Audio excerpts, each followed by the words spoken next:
మీకు గనక ఆర్గానిక్గా గార్డెన్ చేసుకోవాలని, టెర్రస్ గార్డెన్ పండించాలని చెప్పి కాయలు కాపించుకుని మంచి దిగుబడి, బాగా త్వరగా ఫాస్ట్ గ్రోత్, ఫాస్ట్ దిగుబడితో కాపు తీసుకోవాలనే కానీ కుతూహలం ఉందా? అయితే ఇంకెందుకు ఆలస్యం, నేను చూపించే ఈ వీడియోని స్కిప్ చేయకుండా లాస్ట్ వరకు చూడండి. ఈ వీడియో మీకు చాలా చాలా ఉపయోగపడుతుంది.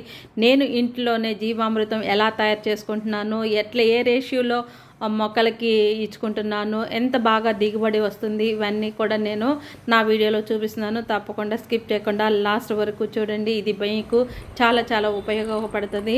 అంతేకాదు ఇంకెందుకు ఆలస్యం, నేను జీవామృతాన్ని ఎలా తయారు చేసుకుంటున్నాను అనేది వీడియోలో చూపిస్తున్నాను. ప్రాసెస్లోకి వెళ్ళిపోదాం. ఇది బెల్లం, ఆవు పంచితో, నెక్స్ట్ ఇవి శనగపిండి నీళ్ళు అండి, అంటే నీళ్ళు నీళ్ళలో కలుపుకొని తీసుకొచ్చాను. ఇందులో ఉన్నవి ఇవి శనగపిండి నీళ్ళు. ఇది వచ్చి ఆవు పేడ తెచ్చుకున్నాను. ఇప్పుడు మనం జీవామృతం తయారు చేసుకుందాం. చూడండి, బెల్లం కవర్ ఇది, బెల్లం వేస్తున్నాను. బెల్లం ఆల్రెడీ వేసానండి, ఇదిగోండి బెల్లం. నెక్స్ట్ మనకి ఈ బెల్లం కవర్ ఆవు పేడ అండి, ఆవు పేడ తీసుకున్నాను నేను. ఆవు పేడ కాస్త ఆవు పేడ వేసి మనం జీవామృతం తయారు చేసుకుంటున్నాం అనమాట. మొక్కలకి పురుగులు అయ్యన్న ఉన్నా కూడా శుభ్రంగా పోతాయి, చాలా బలంగా కూడా ఉంటాయి. ఆవు పంచుతాం అండి, ఇవి ఆవు పంచుతాం అనమాట. 2 లీటర్లు ఉన్నాయండి, 2 లీటర్స్ పోస్తున్నాము.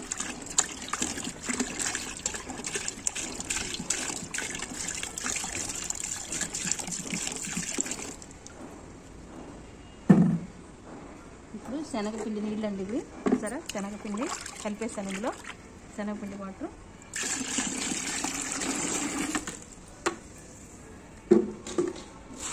కాస్త పుట్టమట్టి అండి, ఇది పుట్టమట్టి.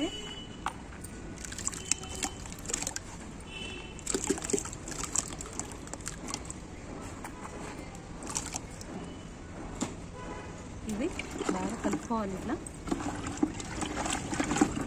బెల్లము ఇవన్నీ కలిసినట్టుగా కలుపుకోవాలండి. ఇట్లా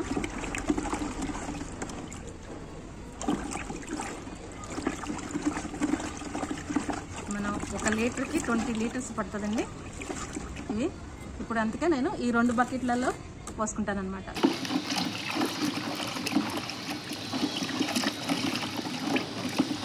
ఈ విధంగా కలుపుకోవాలండి. పేడ ఇంకొంచెం చాలదు, పేడ చాలదు, కాస్త వేసుకున్నామండి.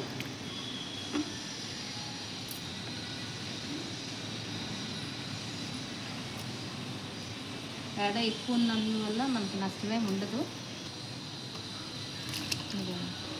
మనం కొంచెం పచ్చిపేడ వేసుకోవాలండి, ఎండుపేడ కాదు.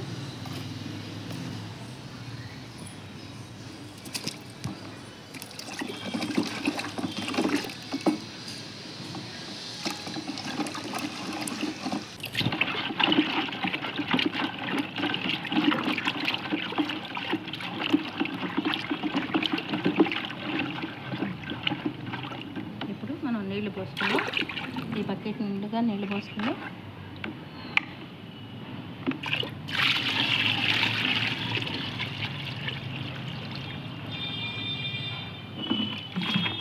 ఇదండి మనకి 20 లీటర్స్ అయింది ఇది. ఇంక ఈ బకెట్లో కూడా పోసుకుని సగం దీంట్లో కూడా నిండుగా నీళ్ళు, 2 బకెట్లు నిండుగా నీళ్ళు పోసుకున్నామంటే మనకి 40 లీటర్స్ నా మొక్కలకి ఒక 2 టైమ్స్ ఇస్తానన్నమాట. ఒక బకెట్ ఒకసారి, ఒక బకెట్ ఒకసారి. 3 డేస్ ఆగిన తర్వాత మనం ఈ వాటర్ అనేది మొక్కలకు పోసుకోవాలి.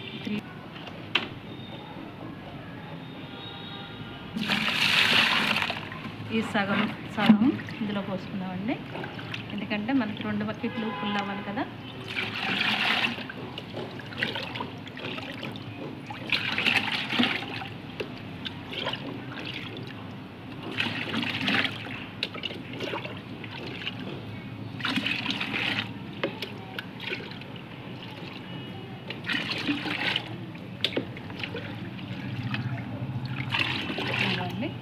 సగం ఇప్పుడు ఈ రెండింటి నిండుగా నీళ్ళు పోసేసుకున్నాం.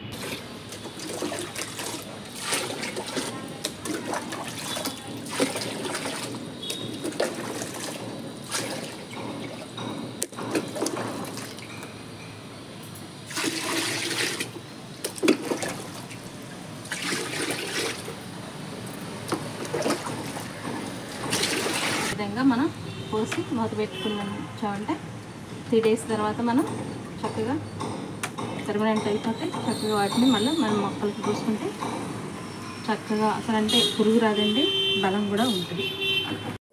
సెకండ్ డే మనం ఈ విధంగా కలుపుకోవాలండి. కాసేపు కలుపుకుంటే పుట్టమట్టి, బెల్లం, శనగపిండి నీళ్ళు ఇవన్నీ వేసాం కాబట్టి మనకి అడుగు నుండిపోతాయి. ఆ అడుగు నుండిపోయింది మనం అలా కలుపుకుంటే బాగా మొక్కలకి బాగా మంచి ఇది తయారవుతుంది, జీవామృతం తయారవుతుంది. అందుకనే సెకండ్ డే ఇలా తిప్పేసుకొని పెట్టుకోవాలి.